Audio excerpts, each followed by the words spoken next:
E aí, LJanos, tudo bom com vocês? Aqui quem fala é o professor Thiago Dias, sou professor de matemática, e hoje nós vamos fazer uma resolução da prova de matemática aí para os bombeiros, né, que aconteceu esse domingo aí, no dia 22, para soldados, certinho, galera? Nós vamos dar uma olhada na prova, sei que não foi uma prova tão simples, né, não foi uma prova tão fácil de lidar, apesar de que tem questão fácil sim, mas tem questão muito bem elaborada ali, inclusive, que muita gente acha que caberia recurso. Eu dei uma olhada na prova e, na minha opinião, até então, não cabe recurso, tá? Durante a resolução eu vou até reolhar alguma coisa aqui junto com vocês, ao vivaço para vocês, para a gente dar uma olhada, mas na minha opinião, cabe recurso não. Foi uma prova bem trabalhada, bem o que a IBGP costuma produzir, não fugiu do que a IBGP pede e costuma fazer, que são provas muito bem, são questões muito bem desenvolvidas com detalhes pequenos que podem te fazer errar, certo? E era o que eu vinha batendo aí, galera. Olha o enunciado, caiu transformação de medida, caiu geometria espacial, o que caiu aí, que não é tão comum de cair, são as inequações trigonométricas, né, que caiu em uma das questões, vocês provavelmente lembram, mas é um conteúdo aí que dá pra gente olhar. Certinho? Antes da gente começar, galera, não se esqueça de nos seguir nas redes sociais, tá? No Instagram e no YouTube, LJ Aulas Online. Segue lá para vocês ficarem por dentro, porque sempre tem novidade, vocês estão ligados. Então é o seguinte, questão de número 1, tá? Essa prova que eu peguei, se eu não me engano, foi a prova A, se eu não me engano. Vamos ler ela juntinho aqui? Seguinte, uma corporação do Corpo de Bombeiros de Minas Gerais anualmente capacita os seus bombeiros em um curso de paraquedismo. O custo de treinamento é definido pela seguinte função. Então, olha só, o custo, vou até circular aqui, ó, cadê, ó? O custo, olha só, já veio até com C. O custo C de X vem com a seguinte função, né? O custo é definido de acordo com essa função aqui, olha. X ao quadrado menos 80x mais 6.000, certo? Então, é uma função quadrática, é uma função custo. E fala, considerando o custo C, e aí a gente falou de novo, olha só, o custo aqui, galera, é o C, falou aqui de novo. E X, e é importante, e aí, só vou, antes da gente continuar, vou refalar uma coisa aqui. Eu disse para vocês, toda vez que for uma questão que envolver função, procure saber o que cada letra significa. O C de C de X é o nosso custo, e já tinha falado antes. E o X, aí nós vamos ler agora, para você ver que lá no final vai pedir alguma coisa relacionada a isso. X é a quantidade de bombeiros treinados. Então, o que o nosso X é? O nosso X é a quantidade de bombeiros, certo? Quantidade de bombeiros aí. Beleza. Treinados. Assinale a alternativa que apresenta corretamente a quantidade de bombeiros treinados. Olha só, então tá querendo o quê? Tá querendo saber a quantidade de bombeiros treinados. O que é a quantidade de bombeiros treinados? É o meu X, certo? Não foi isso que diz? Para que o custo do treinamento seja mínimo. E aí, para quem está um pouquinho mais à vontade com essa questão de função quadrática, sabe que toda vez que eu falo sobre valores máximos e valores mínimos, sendo dentro de função quadrática, eu estou falando de x vértice ou y vértice, tá? Para quem tem aula comigo aí diretão, tá mais que acostumado com isso aqui, tá? Tá mais que acostumado. Então isso aqui é uma facilidade no processo. Pô, falou valor máximo, falou valor mínimo, envolveu o custo, não importa. Valores máximos e mínimos, eu falo de x vértice e y vértice. Neste caso aqui, pessoal, tá querendo saber a quantidade de bombeiros treinados. A quantidade de bombeiros é o meu x, não é? Então é o meu x vértice, que é o quê? Menos b sobre 2a, 2 vezes a. Bom, o meu b é menos 80, então fica menos da fórmula, menos 80 do número, né? Porque aqui, olha só, o meu a, lá em cima, ó, o meu a aqui não tem ninguém, significa que o meu a é 1, certo? Vou colocar até aqui, ó, o meu a não tem ninguém, é 1. O meu b é quem acompanha o termo x, né? Então é menos 80. E o meu c é quem está sozinho. O meu c é 6.000. Então, voltando lá para a fórmula, Fica como aqui para a gente? Fica menos 80 dividido por 2 vezes A. Só que o meu A é 1. Então, fica menos com menos do 80 aqui, olha, vai dar mais. Mais 80 dividido por 2, fechou quanto para a gente? 40. Então, o mínimo, né, a quantidade de bombeiros para que o custo seja mínimo é 40. Tá? É 40. Ah, Thiago, para que o valor seja máximo. Bom, como é uma função crescente, ela não possui valor máximo, né? Só valor mínimo. Então, fechou aqui para a gente, letra C, né, de Cristo. Certo, galera? Uma outra forma que eu costumo falar nas minhas aulas, de saber se vai usar o y-vértice ou o x-vértice, é sempre sendo assim. O x-vértice é uma condição para você chegar no valor máximo ou mínimo, certo? O x-vértice é uma condição para você chegar no valor máximo ou mínimo. Por exemplo, imagine que você tem uma loja de, sei lá, boné. Nessa loja de boné, você vende uma quantidade de boné por dia. Aí eu te pergunto, L. Hortano, quanto você lucra com a venda desses bonés por mês? Eu já estou te perguntando o valor que você recebe, certo? Isso é o valor máximo, então seria o y-vértice. Agora eu te pergunto, L. Hortano, quantos bonés você precisa vender para que seu lucro seja máximo? Aí eu estou te perguntando uma condição, que no caso é a venda de bonés, para que o seu lucro seja máximo. E aí seria o x-vértice. Neste caso, perguntou, qual é a quantidade de bombeiros para que o custo de treinamento seja mínimo? Então, eu estou querendo uma condição, né, da quantidade de bombeiros para que o custo seja mínimo aí. Deu para entender, galera? Tranquilo? Então, x-vértice é uma condição e o y-vértice é o valor máximo ou mínimo, no caso, de fato. Amém? Questão de número 2. Essa primeira foi fácil, né? Vamos lá. O capitão Félix, ao analisar o projeto de prevenção e combate a incêndio de um novo shopping center, observou que o reservatório de água contendo a reserva para incêndio tinha uma forma de um prisma.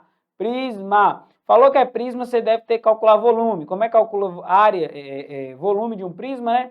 Volume de um prisma é área da base, volume de qualquer prisma, tá, galera? Área da base vezes altura, volume de qualquer prisma. E o que a gente tem? O que a gente tem aqui? Olha só. A base é formada... Opa. A base formada por um triângulo retângulo com catetos. Olha só, então eu tenho uma base formada por um triângulo retângulo, né? Um triângulo retângulo. Vamos deixar isso aqui claro. Isso é minha base. Eu tenho que calcular a área da base vezes a altura para achar o volume, né? Já que eu estou querendo saber do volume. Com catetos medindo 240 centímetros. Então, olha só, está em centímetro, né? Provavelmente eu devo ter que transformar isso aqui. 240 centímetros e 18 decímetros. Vou ter que transformar, né, pessoal? Vou ter que transformar. Sabendo que a altura desse prisma é 5.000 milímetros, eu falei muito disso, né? Falei muito de transformação de medida, muito mesmo. É correto afirmar que o seu volume aproximado em litros é... Aí eu estou querendo a resposta em litros agora. E aí o que rola, galera? Eu sempre falo que é bom você saber algumas coisinhas aí já decoradas e prontas, porque a questão não te dá. É saber o quê? Saber que um metro cúbico é igual a 1.000 litros, certo? 1.000 litros. E 1 centímetro cúbico é igual a 1 ml.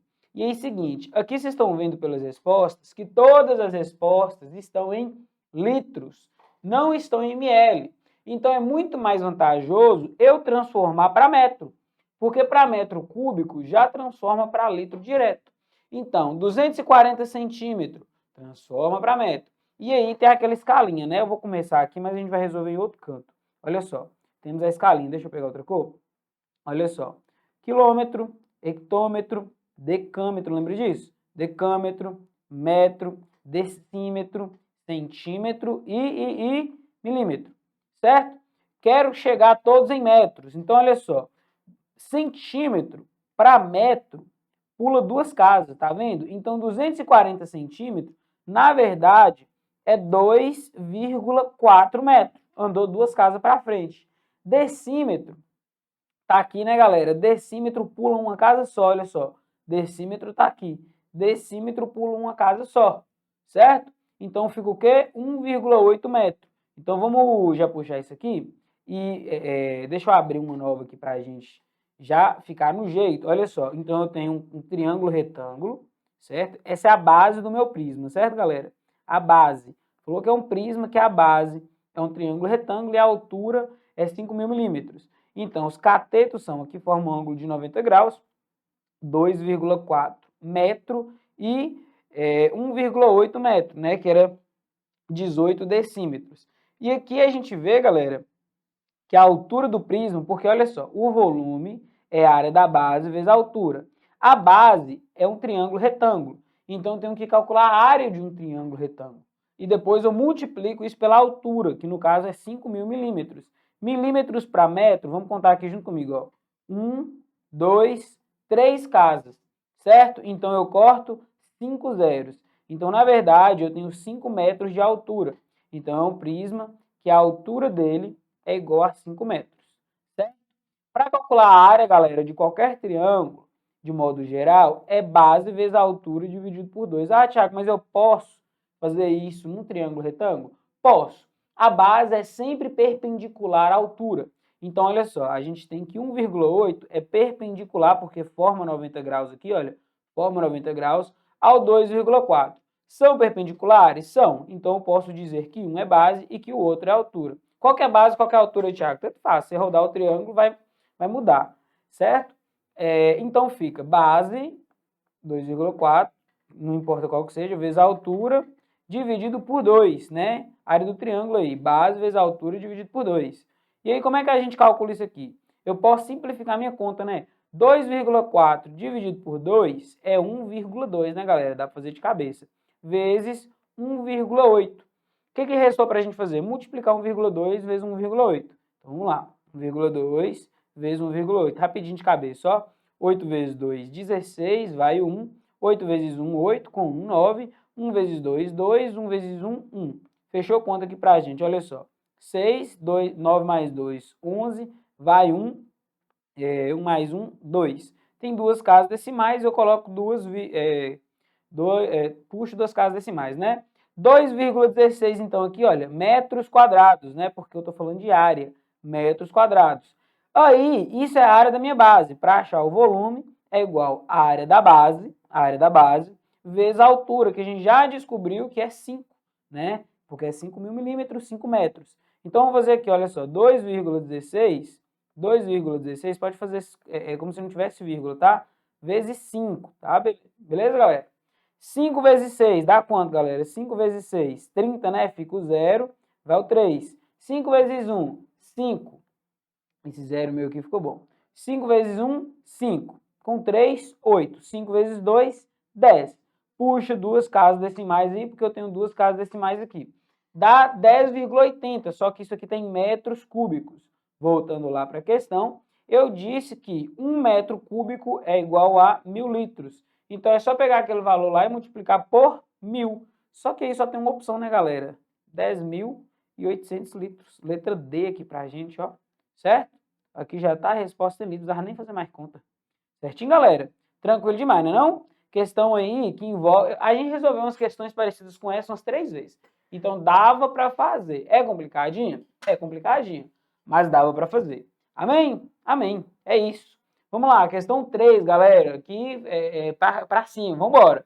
Durante a análise da documentação de um festival que ocorrerá em Belo Horizonte, o capitão do Corpo de Bombeiros, Lúcio Emílio, Lúcio Emílio precisa determinar a lotação máxima do evento. Lotação máxima do evento. Sabendo-se que o evento ocorrerá em uma área circular, olha só, mexendo aí com geometria plana, né, de novo, cujo diâmetro é 160 metros. Então, vamos lá. Eu tenho aqui um terreno circular. Se o diâmetro, galera, é 160, significa que o raio é 80, né? O raio é sempre metade do diâmetro. Então, esse pedacinho aqui de raio é 80 metros, certo? Cadê? E que a taxa de ocupação máxima é uma pessoa por 2 metros cúbicos, né? Então, a cada 2 metros cúbicos cabe uma pessoa. Diária.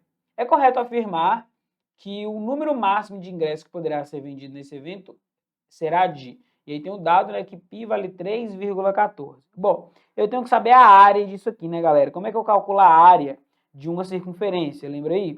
A área de uma circunferência é sempre πr, já que eu estou falando de área, né, área máxima, πr ao quadrado. Bom, o π é 3,14, a questão me deu. Vezes o raio, que é 80 ao quadrado. Perfeito. Vamos resolver isso aqui? Bom, mantenho 3,14. Fica 3,14 vezes 8 ao quadrado é 64. 0 ao quadrado é 0, né, galera? Só que tá ao quadrado aí, vamos colocar duas vezes aqui. Provavelmente vocês já sabem fazer isso. E aqui, olha só, eu posso cortar esses dois zeros com essa vírgula, porque são duas casas decimais. Sobra o que para a gente não fazer? 314 vezes 64, certo? Então, a gente tem 314 vezes o nosso 64. Isso tudo para achar a área, tá, galera? Aí fica 4 vezes 4, 16, vai 1. 4 vezes 1, 4, com 1, 8, ou 5. 4 vezes 3, 12. 6 vezes 4, galera, dá quanto? 6 vezes 4, 24. Vai o 2 aqui em cima, ó. 6 vezes 1, 6, com 2, 8. 6 vezes 3, 18. Fechou aqui pra gente, né? Vou até dar uma diminuída aqui para caber todo mundo. Vamos ver se diminui a letra ali também. Diminui não. Sucesso. E aí fica como? Aqui é só somar, né? Vai ficar 6, 5 mais 4, 9, 8 mais 2, 10, vai 1, 8 mais 1, 9, com 1, 10, vai 1 de novo, e aqui fica 2. 20.096, né, metros quadrados. Só que aqui cabe uma pessoa por 2 metros quadrados. Então, na verdade, esse valor eu tenho que dividir por 2. Só que aqui, galera, 20 mil, arredonda para 20. 20 mil dividido por 2 dá quanto? Dá 10 mil, né? Então, dá algum valor, perde 10 mil, que no caso é 10.048. Nem precisava fazer essa conta, né, galera? 20.096 dividido por 2, porque é uma pessoa a cada 2 metros quadrados, então tenho que dividir por 2. E aí, caso você não tenha entendido tão claro essa parte, né, olha só. Uma pessoa a cada 2 metros quadrados. Porém, eu tenho 20.096 metros quadrados. Cabe quantas pessoas? X. Então, x vezes 2, 2x. 1 vezes 20 mil, 20.096, né, aqui. 20.096. O 2 que está multiplicando, vai dividindo. Então, na verdade, é só dividir por 2, certo? Que vai dar 10.048. Perfeito? Perfeito? Fechou para a gente, letra B. É isso. Questão tranquila aí também, né, galera? Questão bem de boa. Questão bem de boa. Essa questão de número 3. Bora para a próxima? Sucesso? Bora? Questão de número 4. Uma equipe foi... Carregando para vocês? Vai subir, vai dar certo. Tá chegando. Questão aí de número 4, galera. Vamos aqui comigo, olha só. O que a questão de número 4 fala? Uma equipe de brigadistas do Corpo de Bombeiro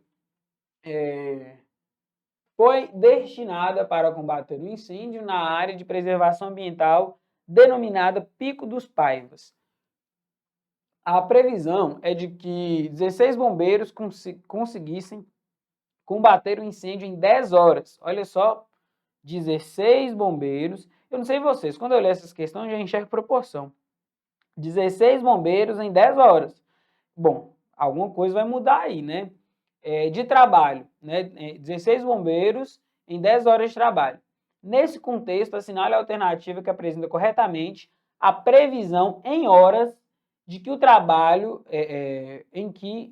a previsão em horas de trabalho para combater o incêndio, caso a equipe fosse redimensionada para 20 brigadistas. Então vamos lá, olha só, é uma proporção mesmo.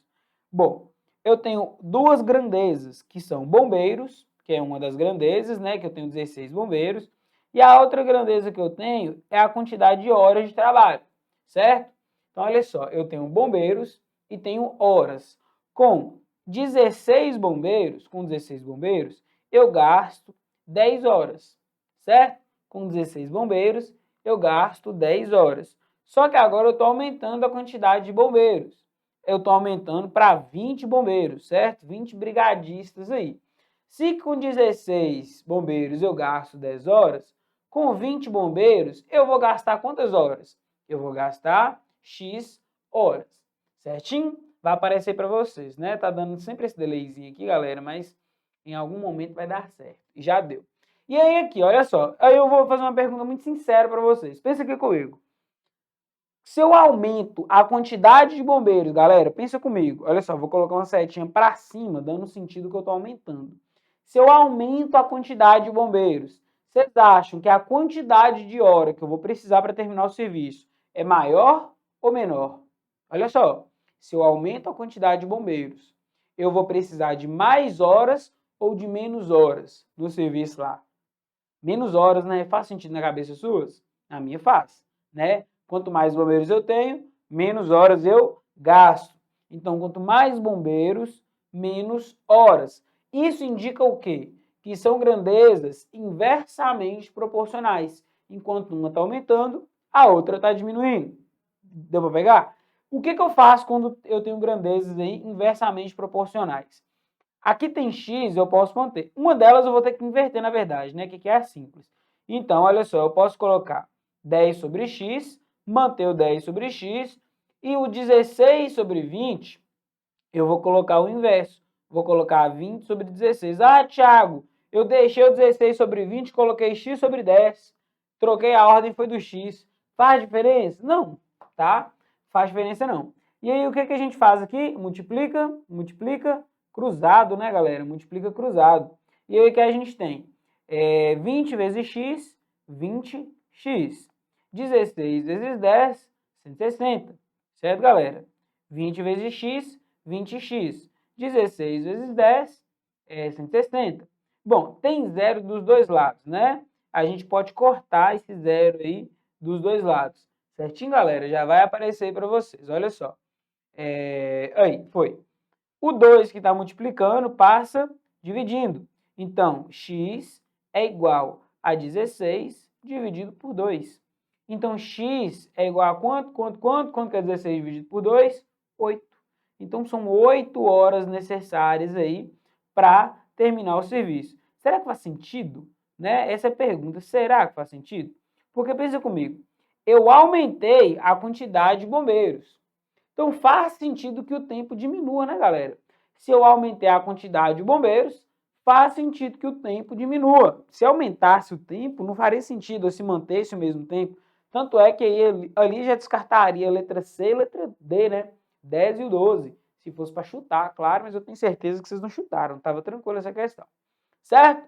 Bora para a questão de número 5. Sucesso?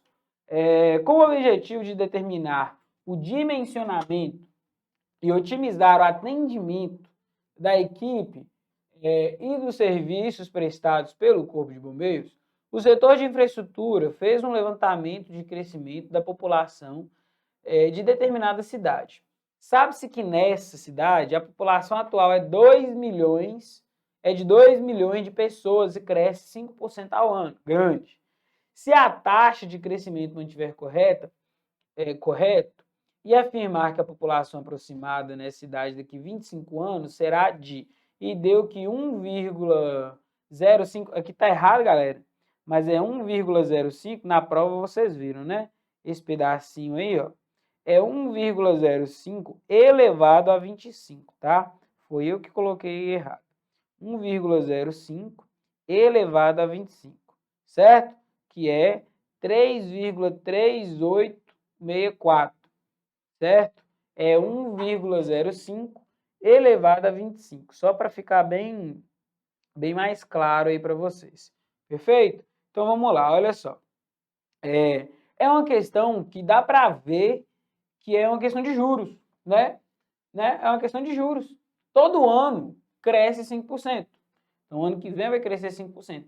E por quê? E no outro ano vai crescer 10%? Não, no outro ano vai crescer 5% de novo, só que em relação ao novo valor, né? Porque todo ano atualiza. Então, é uma questão, na verdade, de juros compostos, certo? Você pode imaginar que é uma questão de juros compostos, porque a ideia é a mesma. Então, como é que é a fórmula de juros compostos? O montante, que é o valor final, é igual ao capital, que é o valor inicial, que multiplica 1 mais a taxa elevado ao tempo, certo? O montante, que é o valor final que a gente quer achar, é igual ao capital, que é o valor inicial, que multiplica 1 mais a taxa elevado ao tempo. E essa é a fórmula, né, de juros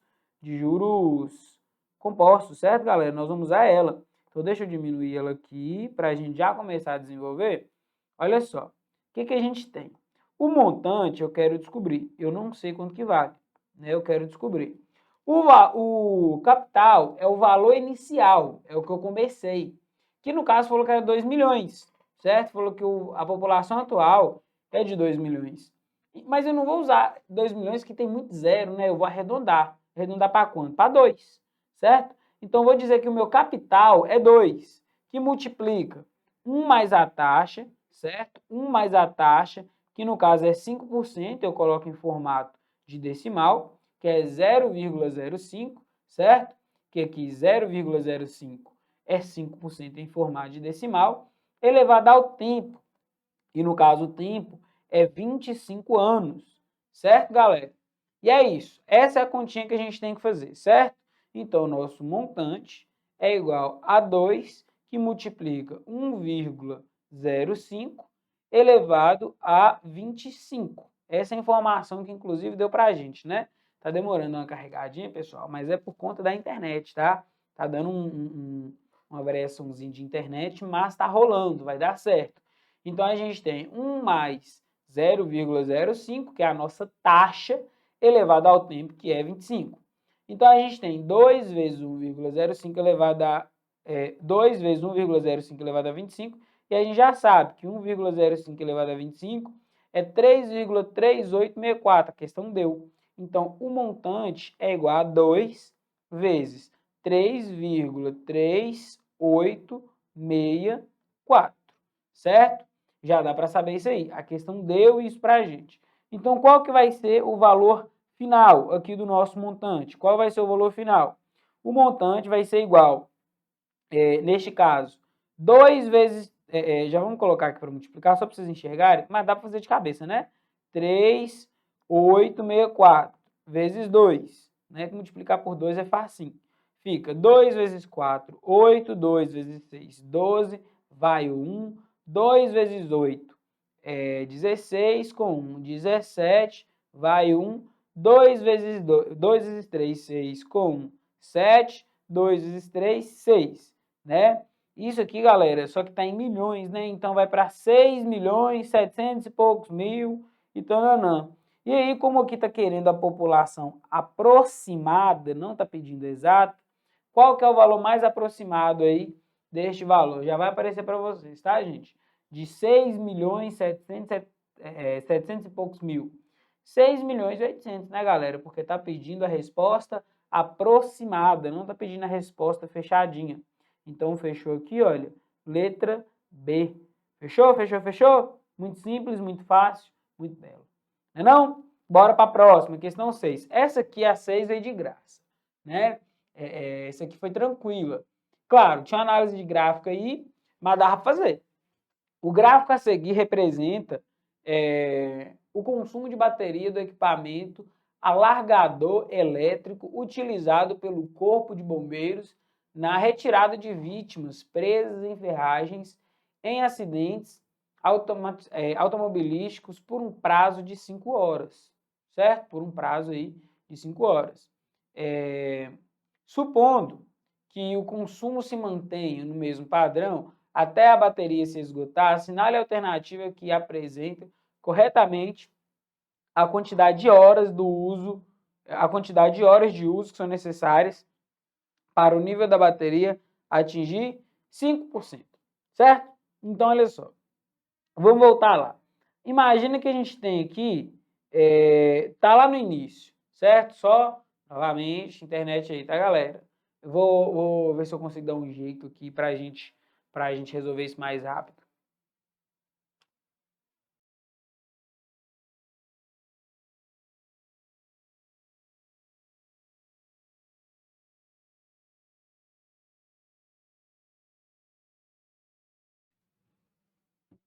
Então, galera, no gráfico aqui, o que a gente tem? Olha só. Relembrando, eu quero que chegue em 5%. Do início aqui dos 100% lá em cima, caiu aqui para 90%. Acompanha comigo, é 100, né? Depois do 100 aqui tem 90, não está aparecendo, mas você sabe. E é exatamente aqui que está indo o pontinho, certo? Então, olha só. E essa aqui é a nossa primeira hora, né? 1 hora, 2 horas, 3 horas, 4 horas, 5 horas. Na primeira hora, abaixou quanto? Na primeira hora, abaixou 10, certinho? Aqui, depois, até chegar na segunda hora, já chegou nos 80, olha só. Então, novamente, né? O 80 aqui, para chegar até os 80, gastei 2 horas. Então, olha só, a cada uma hora, eu gasto quanto de bateria? Eu vou colocar aqui porcentagem para simbolizar a bateria. Eu gasto, né, 10% da bateria. Quantas horas eu vou precisar para gastar o meu 95%, né? Porque eu quero que chegue a 5. Então, eu tenho que gastar 95. Pô, galera, que tá fácil, né? Aqui vai dar 9,5. Vocês concordam comigo? Aqui vai dar 9,5. Então, eu preciso de 9 horas e meia, galera, para ter aí essa bateria toda gasta, né? Para chegar nos 5%, que fecha para a gente a letra C. Certinho? É fácil, né? Questãozinha tranquila demais, demais, demais, demais. Bora para a próxima? Essa aqui já é mais trabalhosazinha.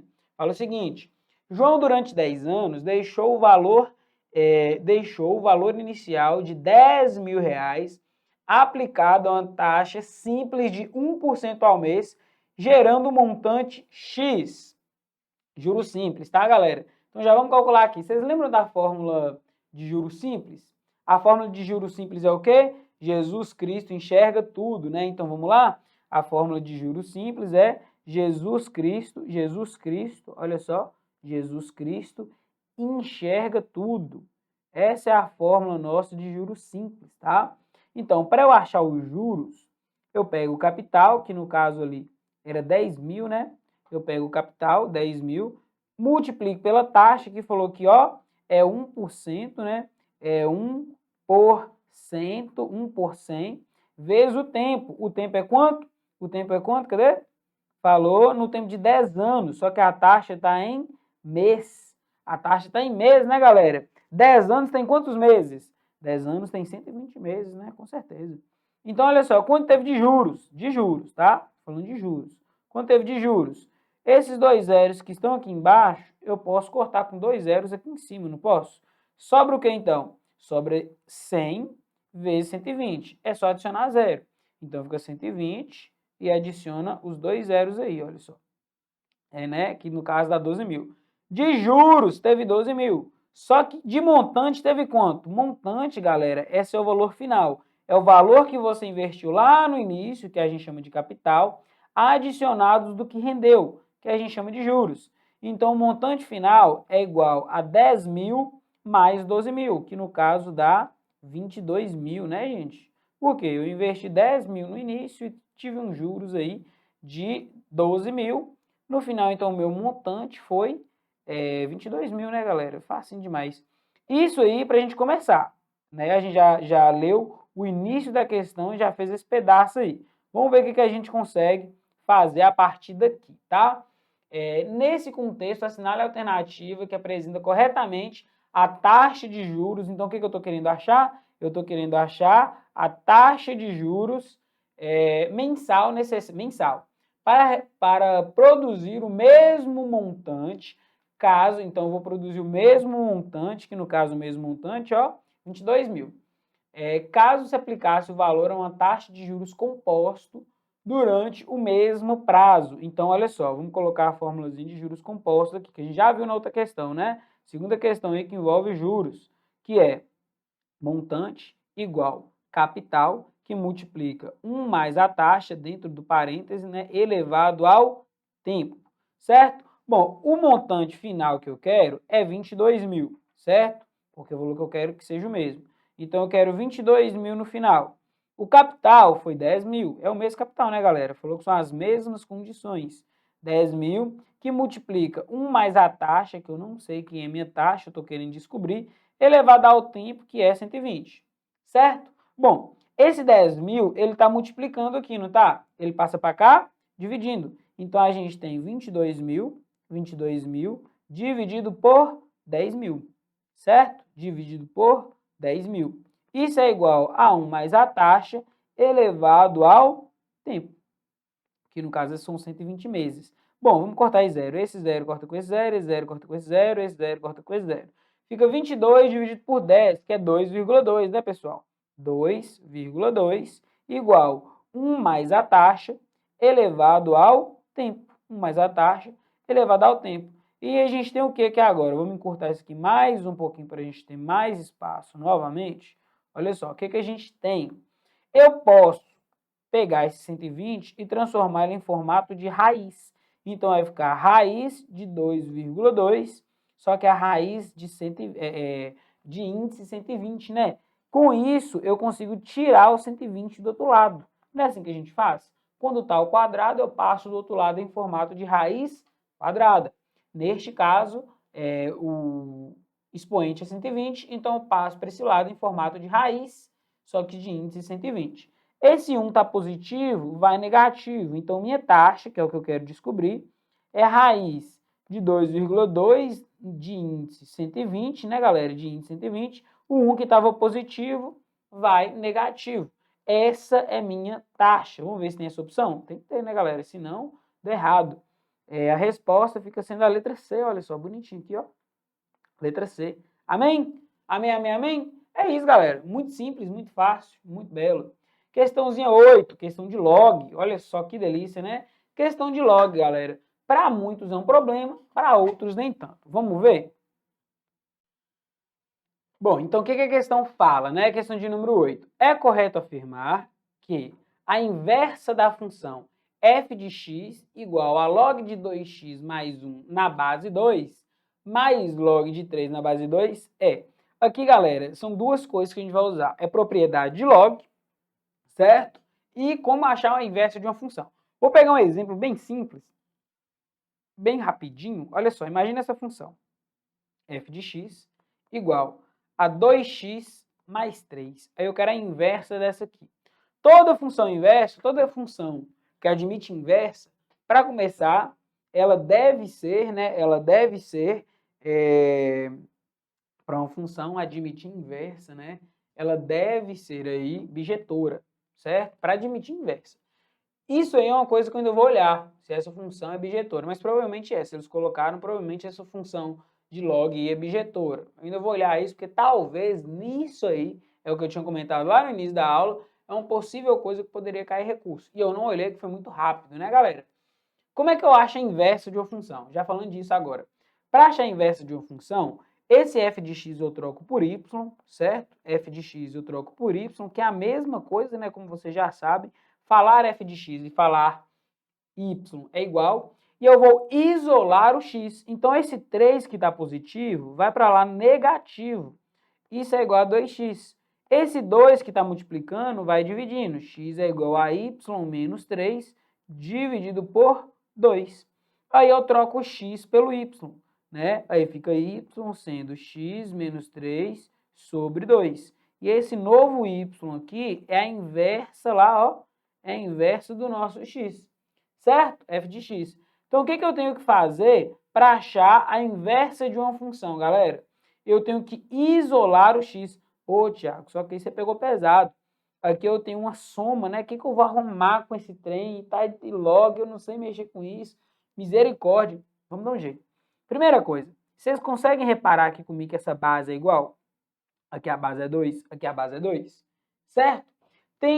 A primeira propriedade, né, de log que a gente aprende é que quando eu tenho o log do produto, eu posso separar na soma dos logs. Isso aqui é a soma de dois logs. Então, eu posso encurtar todo mundo, já que a base é igual, todo mundo tem a base 2, todo mundo dentro de um log só, na mesma base 2, só que multiplicando. Fica 2x mais 1 vezes 3. Por que vezes 3, Thiago? Porque esse carinha aqui é 3. Tá vendo? É a primeira propriedade, normalmente, que a gente aprende de log. É o log da soma, eu junto no log do produto, né? É a soma dos logs, log do produto, certo? Então, esse 3, ele entra aqui para cá multiplicando. Só que lembra, a base tem que ser igual e multiplica todo mundo. Então, FCF de x, que eu já vou trocar por y, ó, é log de quem?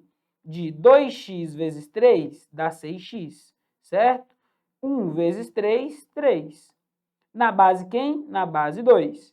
E aí a definição de log traz o que para a gente, né, galera? A gente sabe que o log é inverso da equação, da função, né, exponencial. E aqui a gente faz o quê?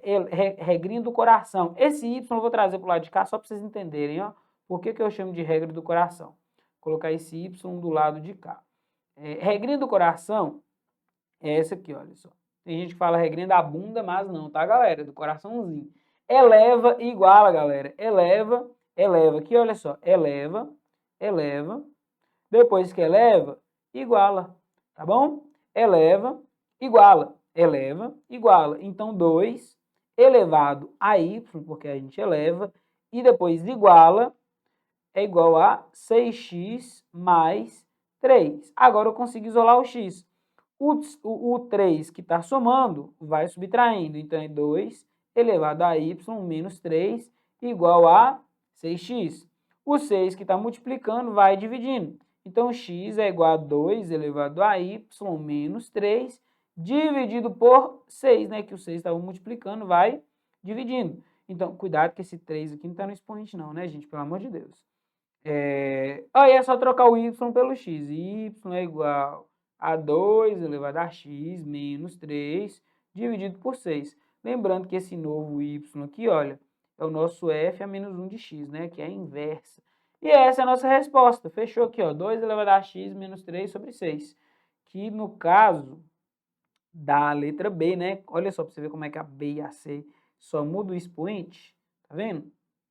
Muito detalhezinho aí, tá, galera? Questão fácil? De jeito nenhum, né, galera? Tem que saber aí. Claro, se você souber, assim, você dominar essa parte de função inversa e propriedades do log, você regaça, né? Regaça mesmo. Mas, é complicadinho. Outra questão de função, né, galera? A gente já viu aí questão envolvendo função quadrática lá em cima, viu essa, caiu duas questões de juros, ainda teve a parte né, de geometria que está sendo bem vista aí também. E vamos continuar, certinho? Vamos lá, olha só o que continua falando aqui pra gente, a questão de número 9. Mais uma questãozinha aí que envolve, que na verdade envolve geometria, né, mas já parte por uma parte um pouquinho mais delicada.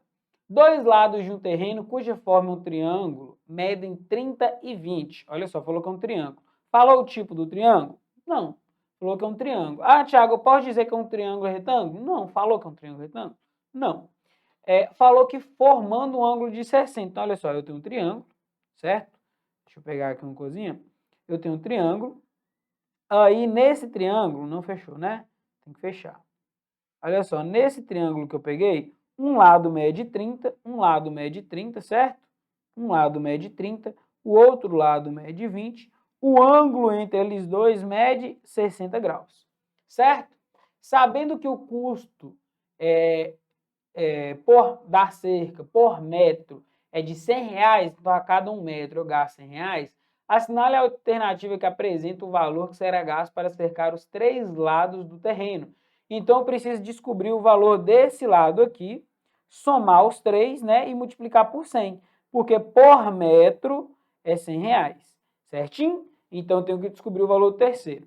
E aí, galera, provavelmente, se você está estudando um tempinho, você sabe, se eu tenho um triângulo com 2 lados e um ângulo, eu uso lei dos cossenos, certo? 2 lados e um ângulo é lei dos cossenos, e a formulazinha é x ao quadrado é igual a 1 dos catetos ao quadrado mais o outro cateto ao quadrado menos 2 vezes a multiplicação dos 2 catetos que você tem vezes o cosseno desse ângulo aí, beleza? O cosseno, no caso aí, de 60 graus, certo? Então, vamos colocar isso aqui com os números agora. Para achar x ao quadrado, o que eu faço? X ao quadrado é igual a 30 ao quadrado, mais o outro cateto, 20 ao quadrado, certo? Menos 2 vezes a multiplicação desses dois caras, 30 vezes 20, vezes o cosseno de 60 graus. Lei dos cossenos. X ao quadrado, o início parece até Pitágoras, né? X ao quadrado, 3 ao quadrado, 9. 30 ao quadrado, 900. 2 ao quadrado, 4. 20 ao quadrado, 400. Menos 2 vezes 30 vezes 20 dá 600. vezes cosseno de 60, que vocês bem sabem que é meio, né? Então, tem esse 2 aqui em cima e tem esse 2 aqui embaixo. Posso cortar porque está multiplicando. Então, x ao quadrado é igual. Vamos lá.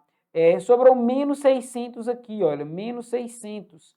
900 mais 400 dá 1.300. 1.300 menos este ladinho aqui, que é 600, dá 700, né, galera? 1.300 menos 600, 700. X, então, é igual a raiz de 700, certo? Raiz de 700. Só que 700, galera, é a mesma coisa que 100 vezes 7, né? 700 não é 100 vezes 7? Qual que é a raiz de 100? 10. Qual que é a raiz de 7? Já me falou aqui, ó. Raiz de 7 é 2,65, né? Então, fica 10 vezes 2,65. No final, então, o nosso valor de x, multiplicar por 10 é fácil, né, galera? Dá 26,5. Então, esse valor de x aqui, olha, é 26,5, beleza? Só que eu não estou querendo saber isso. Eu estou querendo saber quanto que eu vou gastar no terreno inteiro, certo? Então, vamos pegar isso aqui tudo, diminuir, porque vocês sabem que o espaço aqui é funcional, vai dar certo. Somando os três, vamos lá. Somando os três, 20 mais 30 dá quanto? 20 mais 30 dá 50. 50 mais 26, 76. Então, aqui fecha para a gente 76,5, né?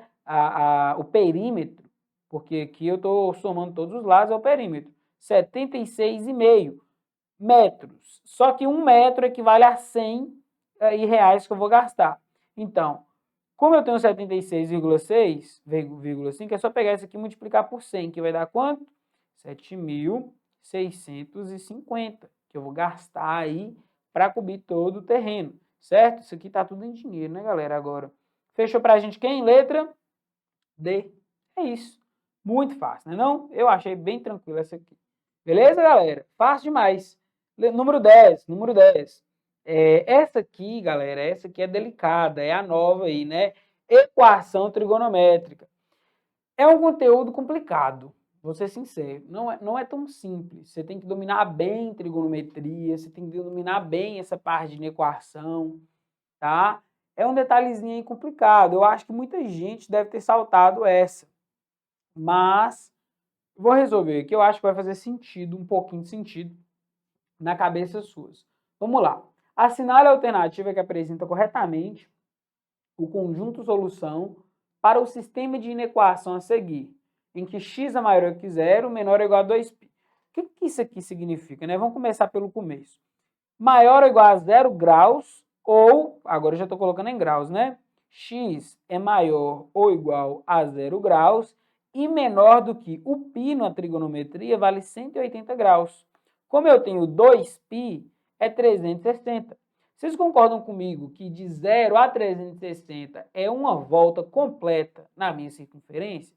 Então, se eu tenho uma circunferência e vai de 0 até 2π, ou de 0 até 360, eu estou dizendo, olha só, nessa circunferência você pode dar uma volta completa. Não pode dar mais do que uma volta. Eu poderia, em algumas situações, dar mais do que uma volta? Claro. Nessa aqui já definiu para você, tá? Que é somente uma volta. Aí eu quero que seja maior do que meio, né? O seno desse mesmo x aqui, ó, desse mesmo x, seja maior do que meio, mas ao mesmo tempo seja menor ou igual a raiz de 2 sobre 2. Então vamos lá. No círculo trigonométrico, galera, aí eu vou pegar um pedacinho aqui, a parte que a gente já tinha até usado. No círculo trigonométrico, a gente tem um detalhe, uma coisinha, né? Vamos pegar aqui o círculo. Era melhor eu ter feito os arcos antes. Deixa eu fazer os arcos antes, para não ficar torto. Vamos lá, olha só. Eu tenho aqui o eixo vertical e aqui eu tenho o eixo horizontal, certo? Não tá bem assim do jeito que eu queria não, mas tá bom. Olha só. Aí aqui, galera, o que a gente tem? Deixa eu ver se eu consigo acertar. Acertei. Aí é o seguinte, imagina aqui que você tem um ângulo de, vamos lá, 30 graus, certo? Vamos colocar aqui 30 graus, beleza? 30 graus, galera. Isso aqui, olha, é o seu ângulo, é a sua abertura de 30 graus. Então, esse pedacinho aqui, olha, é o quanto você caminhou. Essa caminhada que você deu foi de 30 graus. Só que se eu pegar, galera, essa mesma caminhada do lado de lá, né, do lado do segundo quadrante, essa mesma caminhada deste lado aqui também tem que dar 30 graus. A abertura, né? Claro, a abertura, certo? Essa abertura aqui também tem que ser de 30 graus, a abertura. Só que vamos lá. Aqui a gente sabe que o nosso círculo trigonométrico é dividido em 0 graus, 90 graus, certo? 180 graus, né? 270 graus e volta lá em 360 graus. Provavelmente, se você já estudou um pouco de trigonometria, você lembra disso aí. Ok. Se minha abertura aqui é de 30, de 0 até 30, andou 30, claro, de 180, que é outro ponto na horizontal, que é o meu eixo de referência, eu tenho que andar 30 para chegar nesse ponto também. Eu tenho que voltar, neste caso, 30, né? Eu voltando 30 do 180, aqui fecha 150 para mim, certo? O que que isso significa, galera? O eixo seno é o eixo sem sono em pé. O seno é tipo o eixo Y. E aqui é o cosseno. Este carinha aqui, olha, é o seno de 30. Esta altura aqui, olha, em vermelho, faz o papel de seno de 30. Só que também faz o papel do seno de 150, que está neste ponto, certo? É isso, basicamente é isso. Eu tenho arco, a gente chama isso de arco simétrico, tá? Eu tenho arco simétrico também para o eixo para o terceiro quadrante e também para o quarto quadrante. O que que muda, galera? Muda o sinal, tá? O seno é tipo eixo Y, é positivo só na parte de cima. Na parte de baixo, o seno é negativo, tá? Isso aqui é mais teórico, tá? Teria que saber isso aí. É uma parte que você tem que estudar. É um pré-requisito, né, galera? O que que a gente tem, então? Na verdade, para o seno, aqui voltando para a prova, o seno de meio, esquece esse sinal de igual, você pensa, qual o valor que dá meio para seno? Ah, é 30 graus, né? 30 graus eu sei que é meio. Mas, na verdade, não. O seno de 30, ele é meio, o seno que dá meio, ele não é só 30, ele dá meio em dois lugares, que a gente acabou de ver ali, né, que é 30 e, na verdade, um outro pontinho que é 150. Deixa eu tentar fazer esse trem reto, que vai ficar mais fácil de enxergar. Tá bacaninho. Então, olha só, eu tenho aqui 30 graus, mas o seno de 150 também dá meio, tá? Positivo, porque na parte de baixo daria negativo. Então, maior do que meio, eu quero a parte de cima, eu quero que tenda para 1, que no caso é a parte de cima aqui, porque o seno de 90 graus é 1, certo? Então, eu quero toda essa parte de cima. Pô, Tiago, como é que eu sei que não é um número e a resposta está sendo isso aí? É a ideia de ser uma desigualdade, tá, galera? Quando é uma desigualdade, que não é um sinal de igual, que é tipo isso aqui, minha resposta não é um número, minha resposta é um intervalo. Então, eu quero que vai de 30 até 150. É isso que o meu tá falando, essa parte aqui do seno está falando. Já para o cosseno, galera, eu quero que seja menor ou igual a 45, tá? No caso, a raiz de 2 sobre 2, que é 45. Só que aqui está sendo positivo. O cosseno faz o papel tipo eixo X. Onde que o eixo X é positivo, galera? O eixo X é positivo no lado da direita, né? A direita, assim, do gráfico. Então, para isso aqui se tornar... Nossa, tá tortinho. Pera aí, deixa eu fazer direito. Para isso aqui se tornar alguma coisa positiva, eu vou pegar os eixos que estão no lado direito. Que é quem? Já vou desenhar aqui, vocês vão enxergar, eu espero. Então, olha só. Eu tenho aqui o meu círculo trigonométrico, vou colocar de azul agora, certo? Nesse círculo trigonométrico, galera, vamos lá? Olha só. Eu sei que o cosseno agora, porque eu estou falando de cosseno, ele é positivo somente do lado direito. Então, eu tenho 45, porque raiz de 2 sobre 2 é 45. Só que do lado direito ainda tem esse aqui, né? Que gera também. Ficou retinho. Que gera também. Então, olha só. Eu sei que no final é 360, que é o meu eixo de referência. Andando mais 45 para cá dá 315, né? Porque eu tenho que andar 45 graus. Já que a raiz de 2 sobre 2 gera um ângulo de 45. Então, andei menos 45 aqui, deu quanto? Deu quanto? 315. E eu quero que seja menor do que raiz de 2 sobre 2. Então, eu pego a parte de fora, né? Essa parte aqui, ó, de fora, certo? Que eu quero que seja menor. Opa. Se fosse maior, ia pegar a parte de dentro, né, gente? Ia pegar a parte de dentro. Então é tudo isso aqui fora. Tudo isso aqui fora. Certinho? Toda essa parte aqui gera um seno. E aí, galera, se ficou uma dúvida muito grande nessa parte, e na equação trigonométrica, é um detalhezinho aí delicado. Você já tem que ter vários pré-requisitos. Certo? Só que eu quero que seja menor ou igual. Pode ser o 45? Pode. Pode ser o 315? Pode. Só que eu quero a interseção desses dois caras, né? Porque eu estou querendo a solução. Então, olha só, o 45 faz parte dos dois. Porque o 45, querendo ou não, está desse lado aqui também, ó. 45 vem depois do 30, não é? Então, 45 pode fazer parte? Pode. O 150 é o meu limite. Por quê? O 150 chega até aqui, ó, mas não pode passar de 150, senão quebra essa primeira parte aqui que eu estou explicando, certo? Porque aqui vai até o 150. Pode o 150? Não, porque o seno é maior, não é maior ou igual, e o 150 está representando o seno. Então, eu quero que seja maior ou igual a 45 e menor do que 150, porque não pode ser o 150. Então, basicamente, o meu intervalo seria isso aqui, olha. Seria o círculo trigonométrico, né? Desenhar os eixos primeiro para não ficar torto. Já desenhei o eixo torto. Vocês estão vendo como é que meu desenho de trigonometria aqui no iPad está sendo triste, né? Olha para você ver, ainda está burriscando. Não vou perder o foco, não. Olha só.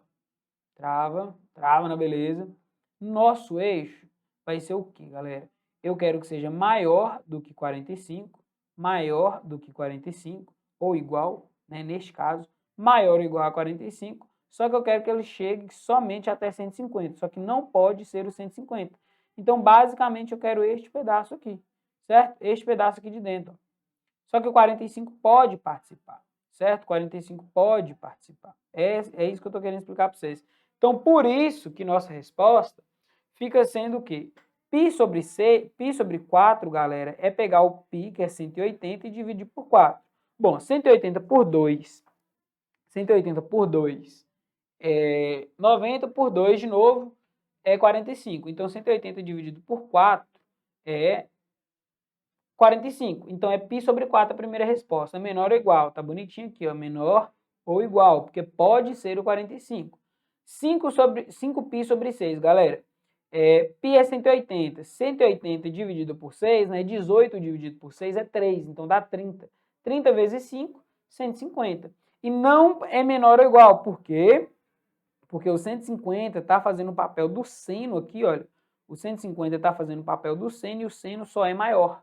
Certo? Então, fecha para a gente a letra A, que é maior ou igual a 45 e menor do que 150, certo?